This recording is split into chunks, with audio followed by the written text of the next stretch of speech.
na kami. Ayan, busog na siya. Ayan. Wala pang ganang kumain mga to. Ay mga boss, sana ay matulungan pa natin sila para sa pagpapauwi po natin ng Pilipinas. Pasensya na po kung lagi kong binabanggit ang mga ganitong sila, mga sa pagtulong sa kanila. Karamihan naman po ay gusto silang mapauwi ng Pilipinas. Sana ay matulungan pa natin sila. Para may pauwi na po natin ng September. Ito. Yung isa nandun kumakain. Tinapay ang gusto. Ayan o.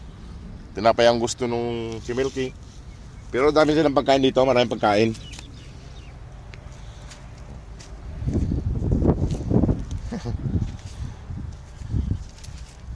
Ayan o.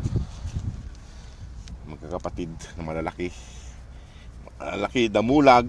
Alin na rito? Si Ivory nandun. Ito si Sleepy. Ay mga boss, sana ay masuportahan pa natin sila para naman may pauwi na natin tong September po. Ayan, bagong ligo lang si Kwan. Naligo dito sa may batya sa Timbay Planggana. Si Milky. Kaso mas inuna nila yung tinapay. Ayan o. Daming tinapay kasi mga boss. Ayan, maraming tinapay.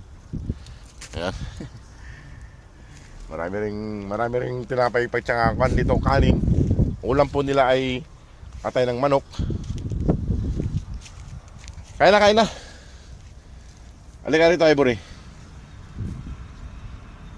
Parang pinalo si Ivory nung nakarang araw na hindi siya umuwi. Tingnan niyo mga boss, oh.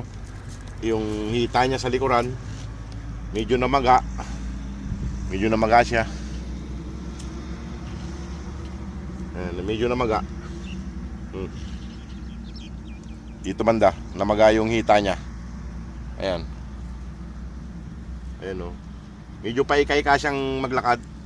Huwag na kasing maggala para hindi kayo madisgrasya. Pinalo siguro to mga boss. Pinalo nung naggala siya. Ayan o. Medyo namaga yung hita. Lumubo. Ayan. Marami silang pagkain. Baka iwanan ko na sa dito para mapupuntahan ko yung ibang dugis doon. Kain na. Huwag na mga masusungit. Ayan mga boss. Sige mga boss, at ako'y magpapaalam na rin. Sana ay madagdagan pa natin ng kanilang pan at mapauwi na natin ng Pilipinas. Maraming salamat po sa lahat ng tumulong. Sige po mga boss, maraming salamat. God bless po.